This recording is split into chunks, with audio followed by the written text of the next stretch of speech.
Hello, and thank you for joining our Stream of Conscious ADHD podcast. I'm Heidi Fawcett, along with my sister Heather. We are Gen X in menopause and, surprise, newly diagnosed with ADHD. Since we found out about our ADHD during the pandemic, we have spent most weekends sitting in my backyard in Brooklyn with our champagne brunch discussing the impact, the reflections, the grief, the stories. Many adults are now finding they were never diagnosed, so we thought we would bring everyone into our backyard discovery sessions, hoping it will help. We laugh, we cry, we are stream of consciousness conversationalists. We hope you enjoy listening to our discovery and perhaps glean some comfort from it. Here we go, into the backyard. So, how did you get yourself to stop picking at your head? I have no idea. Damn it. Because I'm so tired of messing with my hair. I don't know. And you and I have had conversations about, and my recollection is slightly different, but I think yours is probably more accurate because I'm not a reliable source. But I recall just thinking, and you contradicted. You said, no, that wasn't the way it went. And of course, I'm like, okay, but I was just terrified because as I had lost all my hair, me gouging at my head is more apparent because I have no hair. And I thought that was part of why my scalp was so delicate and angry because of, but my hair came out because my scalp was delicate and angry. But me making it worse, I was very conscious of. So I was like, no, I'm not doing that. And it was so apparent to me because literally I could put my hand up there and I have no hair. But you were saying that, in fact, that wasn't how it went down. After that, as my hair was coming in, I was messing with my head. So my recollection is clearly a little flawed there. And I remember going to see Kate and she would do my hair. And I always felt self-conscious about it because she could see it. She would see she never said anything because she is a professional, but she would see what was happening and then always put Vaseline over it because the chemicals for hair color are like, will rip into your soul. Yeah. And it was very painful, extremely painful. And I was like, you know what? This is my own fault. I have to I have to tolerate this. And I did, of course. But it's like being branded or something. Yeah. Stuff gets into Yes. and I'm like, keep it together. So I don't know at what point that happened, but I just decided I'm not doing this anymore. And I don't know when that happened, but I'm like, no. Okay. But it's hard, as you Yeah. know, because I remember even when we were in Slane, I was doing it, but I had a different area. Like, it was here for a while, and then it moved to the back. Well, and when in Slane, you would often twirl these bangs and tuck them behind your ear, like repeatedly. Yes, that was and I recall even when I worked at UTG, because I had bangs for a long time, and I decided I'm growing out my bangs. And that is a very difficult progression, right? Especially if you've always had bangs. Oh, yeah. And when your hair's fine, you can't do the cute, like, window bangs because my hair is very fine. And so I remember one time you were like, oh, you're growing out your bangs. Because that's kind of when I started doing this, like, thing where I would tuck it behind my ears like this because I'm growing out my bangs. And so it's easy. I mean, it's sort of Keeps helps it the retained. transition, Yes, right? yes, yes. So that's where I picked up twirling and putting behind my ears initially. Oh my God. And that was really in years ago. But it's even before that. I was in college, and I remember my twirling was so bad that I would twirl to the point where I would create a knot in my hair that was virtually impossible to get out. And I would panic, and I'm like, I can't do that anymore because I literally cannot get the knot out. And I'm like, Oh my gosh. because I would twirl it so hard that I would get a knot. And I'm like, and of course this was reminiscent of Yeah. and I'm panic, and I would tell myself, don't do it. So it's literally, we've had these tendencies for our entire lives, but we have not known it. Yeah. The first time I remembered messing with my hair was when I would just pick off the dead ends. I would literally sit and look at my hair like this. Because there is a demarcation, like, that that you can snap it off. Well, right. And so I literally I'd be like cross-eyed. I was like, my head would hurt. You just did it. I did. Oh my God. I haven't had my hair cut in a year, in a solid year. Because there's this like weird, I look at it, whenever I would see that, it reminds me of a bone meeting a bone. Yeah, it's like a joint. There's such a clear demarcation there. And you're like, it's so easy to separate it, and it only makes it all worse. Like, oh my gosh. what you need to do is cut it. Right. So all of that just goes. Right. So anyway, I remember when I was younger, and then the split ends. Oh yeah, the split ends. Oh my where God. you just grab one side of it with the nails. It was perfect because you could just. Why would you do that? Because then you make it, grab it like this to split it up, and that's just, I've never done that because I'm like, oh no, because I'm just making it 1,000 times similar. Yes. Well, I didn't care. So that was the first time I remember messing with my hair. It's the end of the night. They're meeting. They're social. Like for miles and miles, they'll all fly to the same location to hang out together. That's awesome. Then we have rejection sensitive dysphoria. I have a huge issue with this. Is like a big thing for me, and I think it's a big thing for you as well. And I think because it's like that whole people pleasing thing.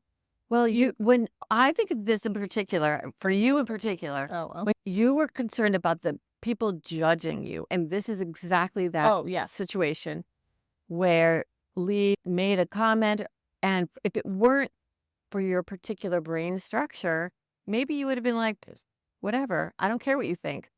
We are so sensitive to criticism in particular ways, and everybody's different.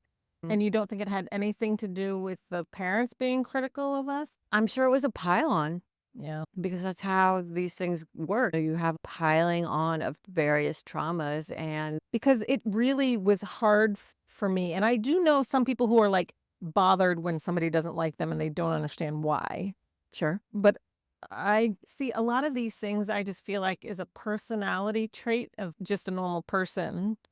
Human nature. But a lot of people walk around society. And people have certain opinions of them, and it just doesn't cause as much damage. And I know this is a particular, I know that like in any relationship I've ever been in that has had nuances or whatever, it wasn't clear to people from the outside how badly I felt. And it would go on for longer than it should have. Yeah. No, I get that. Because I always seem to bail on relationships before I'm the one that got broken up with, but the ones that I did not end. And it was a hardcore drama, right? Oh, yeah. And I think that's where the dysphoria is. It's like, okay, well, that guy prefers that woman over me. Well, I'm just going to accept that and move on. But instead, it turns into a huge drama where it shouldn't. I feel like I definitely have this rejection. What is it? Sensitivity dysphoria. I have been more specific about how I apply it or how it gets applied, but I feel like this has been a huge thing for me in the past. Huge. Yeah, most of mine have to do with relationships, but then I also think about at work. Even at work, yeah, exactly. Where I apply it at work as well, and I'm like, oh God, I just need to be so neutral. It's not even a thing. I need to just not make it a thing. Right, but then you're like, but maybe it is a thing, and I'm just trying to discount it. Yes. But it's more likely not a thing. Right. And if you make it not a thing, it becomes not a thing. Easier because in corporate world, nothing really matters. So yes, that's on the list. Okay. I totally feel that 100%. I told you I wouldn't interject, but I was wrong. You were wrong. Finding your motivation when you're not interested. It's important to remember that your ADHD nervous system is interest-based. This means that you're more motivated when something is interesting, challenging, novel, or urgent. Urgent. Fear. Yep. And not fear factor. But that creates anxiety. You have anxiety to do the thing. Yeah. And that's not a good place to be. And when those things are true, interest, challenge, novel, urgent, it's easier to do a task and even hyper-focus on it if it's something that doesn't take very much will. Yeah. Another way to look at this is whether a task is fun or not fun. When it is not fun, it's going to be much harder for you to do it. This is in contrast to the importance-based nervous system of neurotypical people. They can turn on the motivation to do something because it's important. You can't do the or at least not easily. Right. And it almost works against it because you have fear and dread. And so you procrastinate. Yes, and then it puts so much weight on you, and Yeah. the overwhelm happens. Yes. And then you're paralyzed. You're like, I'm just staring at the wall now because all this stuff is swirling in my head and I'm just like staring at the wall. And there's this article I want to read before we do it on coming to terms with the diagnosis. So it's like the whole, I don't know if it diagnosis emotions. I'm assuming it goes into the grieving part of it. I kind of feel like that part, it takes like a year. It takes a long period of time. Yeah. Because you're like, okay, I was diagnosed. I'm a little sad. I'm a little, oh, great. I know what my deal is. I'm a little grieving the things I never got to do. I'm broken. I'm a little, oh, I thought those were my quirky little personality traits that were unique to me, but no, it's a dysfunction.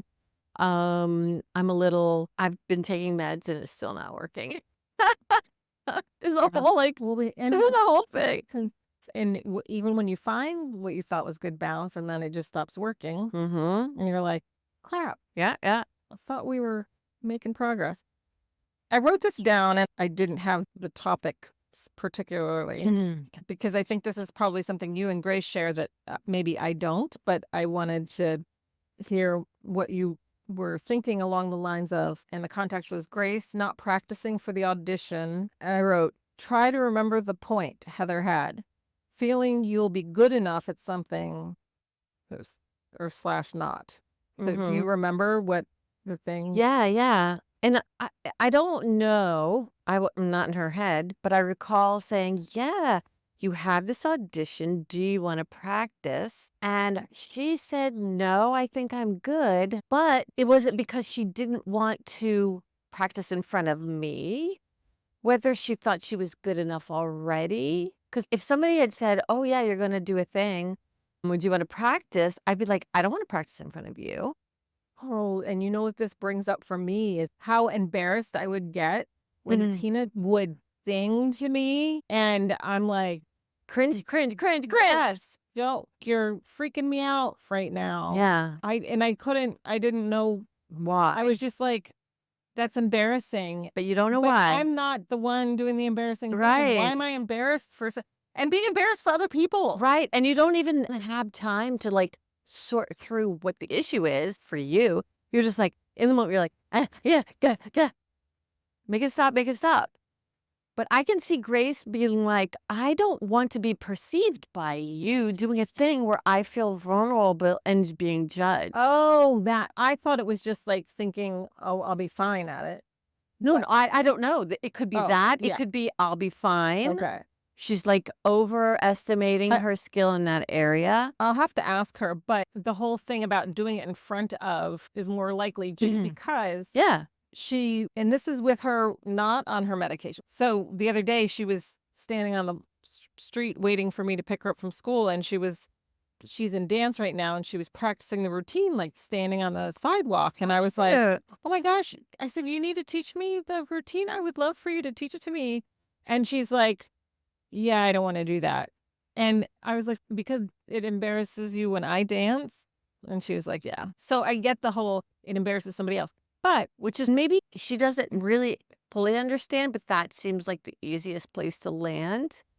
Like when you were feeling embarrassed, when Tina was singing to you, you were just like, I don't know where to assign the issue. Yes, yeah. Because I'm like overwhelmed in the moment. I'm like, I want to either punch her or throw up or something. Yeah. No, it's like, but it's all happening so fast that you don't know where to assign the thing. Where do I?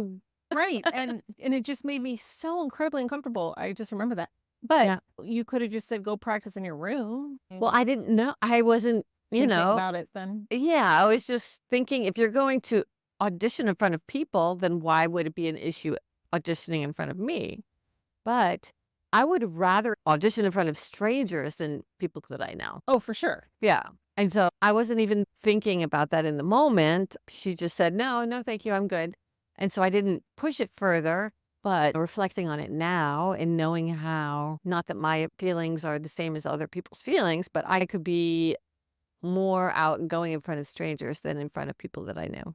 Yeah. Because you're like, they're going to judge me. They're going to judge me. Yes, the judging part. Yes, for sure. Which is the dysphoria thing we were talking about. Rejection. Yeah. And I always just thought it was because I attributed to all of the things that were related to shyness to the fact that our childhood was so bad, we were disliked. But I wonder how much. Which is absolutely logical because you had no other information. You're like, I'm taking the information that I have and I'm going to try to make some associations. I personally think it's just a pile-on. It's like a combination of all the trauma, which is How do we freaking stand a chance? I don't know. There was that one article I want to read about the cost, the tax. The ADHD tax we have all paid over our entire lifetime. I'm just overwhelmed by that. Like, I think about myself at work in particular. Yeah. And it just burns my ass. Look at tiles. Cute tiles would be good right here. Oh, absolutely. I'm going to measure this. Well, but it's a slant. Fucking slant. Well, we can put the You have a little cutter? I do have a talent cutter. Not more. This will be a midweek exercise for us. Wednesday. Okay. We'll be tiling. Yeah, all the way around. Yeah. That'd be cute. We could even do let me look at the condition of it. The risers. Oh, right underneath here. And that's pretty uniform, right? Yes. I think that would be super cute because when you look out the window, like if you're just sitting at your desk out the window and just like, kick-ass tile. Okay. All right. Our reason for this podcast is to support and uplift women in recognizing the impact undiagnosed ADHD has on their lives and to know that they are not alone. Discovery and grieving for what life could have been if we had only known and had help can be hard sometimes. If you have any thoughts you would like to share, you can email us at genx.adhd.sisters@gmail.com. Thank you for listening. #GenX ADHD Sisters.